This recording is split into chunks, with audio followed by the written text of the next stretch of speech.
तो भाई लोगों हमारे पूरे 1000 किलोमीटर हो चुके हैं पूरे, और चलिए आपसे शेयर करते हैं अपना ओनरशिप एक्सपीरियंस कैसा रहा ये 1000 किलोमीटर का मेरा पूरा experience new royal Enfield classic 350 2024 पे। थोड़ा स्पीड में चल रहे हो और आप एकदम से ब्रेक दबाओगे तो बाइक बहुत ज़्यादा डिप लेती है आगे की तरफ ना, बहुत ज़्यादा नोज डाइव लेती है। तो ऐसे भले ही आपको जो है इसकी हेडलाइट की रोशनी बहुत ज़्यादा लग रही हो, लेकिन अगर मैं आपको अल्ट्रा वाइड में दिखाऊँ ना तो ये देखो 4.9 volt at 2.1 ampere, almost 10 watt पे ये हमें चार्ज करेगा। तो अगर आप गोप्रो यूज कर रहे हो, मोटर व्लॉगिंग कर रहे हो, या फिर आपको आईफोन चार्ज करना है, तो आप बड़े आराम से अपने जो पैराफेरल्स हैं उन्हें चार्ज कर सकते हो। क्या हाल चाल भाई लोगों, welcome back to the blog. तो आज सोचा ब्लॉग की जो शुरुआत है वो कुछ अलग की जाए, आपसे कुछ बात की जाए, क्योंकि डुग्गू जो है वो हमने चला ली है 1000 किलोमीटर। तो चलिए कुछ इसकी अच्छी और बुरी बातें दोनों डिस्कस करते हैं। तो फिलहाल हो चुके हैं 991.3 किलोमीटर्स और करते हैं डुग्गू को स्टार्ट। हर हर महादेव। आज हम निकल चुके हैं अपने शूट लोकेशन के लिए और हमारा अंडरपास आ गया। यहाँ पे डुग्गू की आवाज़ जो है और ज़्यादा एम्पलीफाई होकर सुनाई देती है, बड़ा मज़ा आता है ये सुनो। ऐसा लगता है जैसे डुग्गू में ना कोई और बड़ा वाला साइलेंसर लगा दिया गया हो। हम लोग निकल चुके हैं अपनी शूट लोकेशन के लिए। आज आपसे काफ़ी सारी बातें करनी, हो सकता है कुछ आपको काम की लगे, हो सकता है कुछ कम लगे, कुछ से आप अग्री करोगे, कुछ से आप डिसअग्री करोगे, लेकिन ये हम सबके एक्सपीरियंसेस हैं। आप कितनी बातों से अग्री करोगे ये मुझे कमेंट में ज़रूर बताना, क्योंकि आपका फीडबैक बहुत ज़रूरी है। इससे मेरा कंटेंट भी थोड़ा सा इम्प्रूव होता है और आप लोग क्या देखना चाहते हो, क्या सुनना चाहते हो, तो हमारी एक अंडरस्टैंडिंग भी डेवलप होती है। तो मुझे काफ़ी इंतज़ार रहेगा कि आप लोग कॉमेंट्स में क्या कहोगे मुझसे।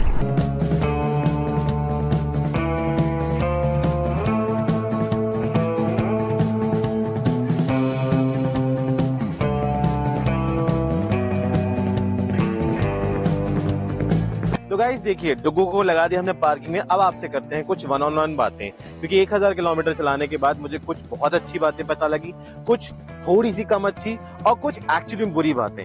तो आपको मैं एक एक करके चीजें बताता हूँ, जो बहुत अच्छी हैं, जो कम अच्छी हैं और जो बिल्कुल अच्छी नहीं है। तो गाइस ये जो 2024 की हमारी क्लासिक 350 है ना, इसमें जो पूरा लाइटिंग सेटअप है, जैसे कि आपके जो इंडिकेटर्स हैं वो, आपके जो पायलट लैंप्स है वो, और आपकी जो मेन हेडलाइट है, ये सब कंप्लीटली एलईडी कर दी गई है। लेकिन इसमें एक बहुत बड़ा इश्यू भी है कि आपके जो इंडिकेटर्स और पायलट लैंप्स है वो तो बहुत फर्स्ट क्लास है, लेकिन आपकी जो हेडलाइट है उसका जो थ्रो है वो बहुत ज्यादा वीक है। और अगर आप सिर्फ इस हेडलाइट पे रात में अगर आप राइडिंग करने के बारे में सोच रहे हो, 60-70 किलोमीटर पर आवर से तेज चलाने की सोच रहे हो, तो आप बहुत परेशान हो जाओगे।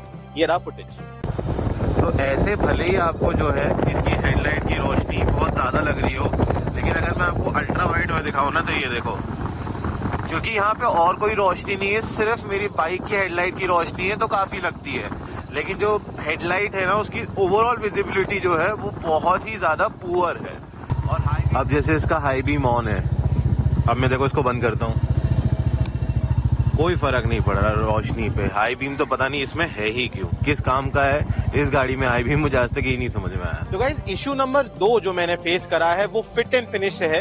ये ज्यादा कंप्लेंट रॉयल एनफील्ड से। देखो सबसे पहली चीज, अगर आप मेरी हेडलाइट देख पा रहे हो तो यहाँ पे आपको पैनल कैप दिख रहा होगा, थोड़ा बड़ा सा यहाँ पे रिच ऐसे फील हो रहा है। लेकिन यही अगर आप इस तरफ आते हो, ऊपर की तरफ देखो इस तरफ, तो यहाँ पे ये फ्लॉलेस है, इस तरफ कोई इशू नहीं है। एक और पैनल कैप जो मैं आपको दिखाऊंगा, क्योंकि मुझे अधिकतर जब राइड करने लगा हूं तो मैंने फील करा है कि जो इंडिकेटर्स है ना ये ढीले हो जाते हैं, इनको ना ये कुछ इस तरीके से बाहर आ जाते हैं, तो आपको इन्हें टाइट करना पड़ता है जब आप थोड़ा सा ज्यादा रेव कर लो या थोड़ा तेज चल लो। तो एक इशू ये भी है इस वाले मॉडल। तो गाइस इशू नंबर 3 जो मैंने अपने यूनिट में फेस करा है वो ये है कि ये जो मेरा विंडशील्ड है, इसके जो स्क्रूज हैं वो ढीले हो जाते हैं और ये बार बार टाइट करवाने पड़ते हैं। स्पेशली अगर आप एक 400, 500 या 1000-1200 किलोमीटर की राइड करके आ रहे हो, तो ये हो सकता है सिर्फ मेरे यूनिट के साथ हो, या हो सकता है आपके साथ भी हो, या हो सकता है रॉयल एनफील्ड का इशू है। जो भी है आप मुझे कमेंट में बताना कि आपने भी विंडशील्ड को बार बार ढीला होने वाला इशू फेस करा है, क्योंकि ये जैसे ही ढीला होता है ना तो ये बहुत ज्यादा वाइब्रेट करता है। अभी तो ये टाइट हो गया, मैं क्योंकि करवा आया हूँ, लेकिन क्या आपके यूनिट में भी ये वाला इशू मुझे कमेंट में जरूर बताना। इशू जो है कि आप जब थोड़ा स्पीड में चल रहे हो और आप एकदम से ब्रेक दबाओगे तो बाइक बहुत ज्यादा डिप लेती है आगे की तरफ ना, बहुत ज्यादा नोज डाइव लेती है।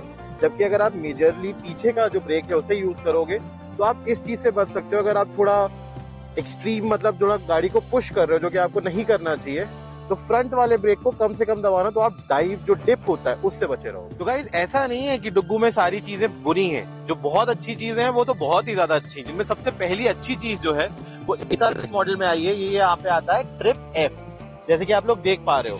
तो अब जो मेरी गाड़ी है वो रिजर्व फ्यूल में जा चुकी है, तो मुझे बार बार उसे चेंज करने की जरूरत नहीं है। और गाइस एक तो ट्रिप एफ है ही अच्छा है इसमें, दूसरा अब तक मैंने ये गाड़ी 1000 किलोमीटर चला ली और मैं आपको एक्चुअली में बताऊं तो मुझे 37.65 लगभग मतलब 38 का एवरेज पूरे 1000 किलोमीटर की इस राइड में मुझे मिल चुका है। तो जो नई क्लास 350 है ना, इसमें आपको एवरेज रिलेटेड कोई कंप्लेंट नहीं होने वाली, 35 से ऊपर एवरेज डेफिनेटली मिलेगा। लेकिन अगर आप बिल्कुल ही उसे रगड़ रगड़ के चलाओगे और वो कोशिश करोगे कि बार बार इसको और लाउड सुनाने की कोशिश करो तो एवरेज गिरेगा। तो गाइस और अच्छे पॉइंट्स में से एक अच्छा पॉइंट ये है कि 60 से 80 किलोमीटर पर आवर आप इस गाड़ी में दिन भर सिटी में क्रूज कर सकते हो।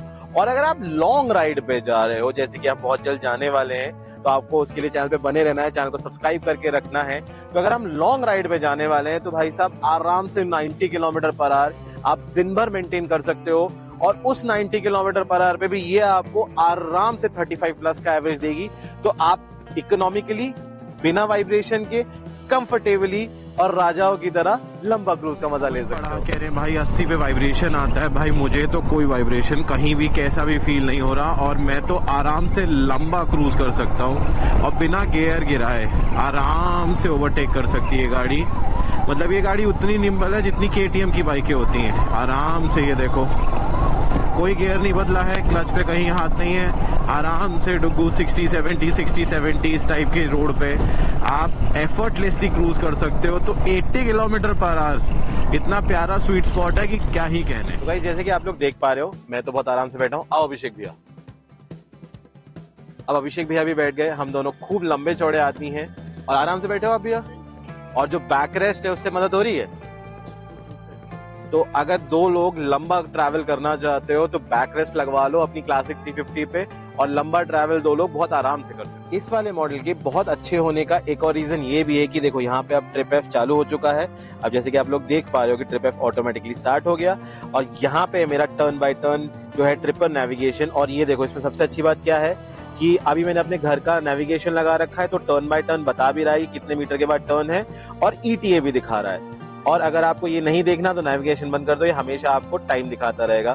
तो ये बहुत अच्छा फीचर है इन नए मॉडल्स में और ये बड़ी काम की चीज है अगर आप लंबा ट्रैवल कर रहे हो। कि पहले जो क्लासिक्स आती थी उनमें काफी टाइम तक चार्जिंग का कोई भी सोल्यूशन नहीं होता था, तो या तो बैटरी से वायर निकालनी पड़ती थी या 2, 4, 5, 6 हजार रुपए के आपको एक्सटर्नल चार्जर्स लगाने पड़ते थे। लेकिन अब सबसे पहली बात तो इसमें आ गया है चार्जिंग का स्लॉट। ये रहा, ये बिल्कुल जो है आपके लेफ्ट साइड में मिलेगा, ये इस तरीके से ओपन हो जाएगा और ये USB टाइप C है। ये तो हो गई इसकी कौन से टाइप का कनेक्टर। अब ज्यादातर अब तो आईफोन भी टाइप C हो गया है। दूसरा मैं आपको दिखाता हूँ कि एग्जैक्टली कितने वॉट पे चार्ज करेगा। तो ये मेरी C टाइप से C टाइप की फास्ट चार्जिंग वाली केबल है। तो गाइस यहाँ पे अब हमें डिस्प्ले दिखाएगा कि कितने वॉट पे चार्जिंग कर रहा है। पहले मैं बाइक को जरा स्टार्ट कर देता हूँ, ठीक है। अब मैं लगाता हूँ इसे तो आपको पता लग जाएगा। ये देखो 4.9 volt at 2.1 ampere, almost 10 watt पे ये हमें चार्ज करेगा। तो अगर आप GoPro यूज कर रहे हो, मोटर व्लॉगिंग कर रहे हो या फिर आपको आईफोन चार्ज करना है तो आप बड़े आराम से अपने जो पेरिफेरल्स हैं उन्हें चार्ज कर सकते हो और हमेशा कनेक्टेड रह सकते हो। और आपको एक्सटर्नली पैसे खर्च करने की जरूरत नहीं, क्योंकि बहुत सारे लोगों को मैंने देखा था इसमें मोबाइल स्टैंड तो अब भी आपको लगवाना पड़ेगा, लेकिन जो चार्जिंग वाला मोबाइल स्टैंड है जो लगभग 3, 3.5, 4, 5, 6, 8 हजार रुपए के आते हैं, वो आपका खर्चा बच जाएगा। तो गाइस ये थे मेरे 1000 किलोमीटर के कुछ ओनरशिप एक्सपीरियंसेस। कुछ अच्छे थे, कुछ कम अच्छे थे, कुछ बहुत अच्छे थे। आपके क्या रहे मुझे कमेंट सेक्शन में जरूर बताना, क्योंकि मुझे इंतजार रहेगा ये जानने के लिए आप लोग के एक्सपीरियंसेस कैसे रहे हैं। अगर कोई आपने लॉन्ग टर्म या मेजर इशू फेस किया है तो मुझे कमेंट सेक्शन में जरूर बताना। अगर कुछ आरी से हो पाएगा तो मैं डेफिनेटली आपके कमेंट्स को पढ़ता हूँ, रिप्लाई करता हूँ और उन पे आगे अपने मैसेजेस फॉरवर्ड करवाता हूँ कि भाई कोई भी मेजर इशू आपको ना आए। बहरहाल अगर वीडियो पसंद आया तो लाइक कर देना, चैनल पे पहली बार चैनल को सब्सक्राइब कर देना। मैं आपसे मिलूंगा फिर एक मजेदार ब्लॉग के साथ। तब तक आप हंसते रहे, मुस्कुराते रहे, स्वस्थ रहे, बाइक चलाते रहे। Thanks for watching.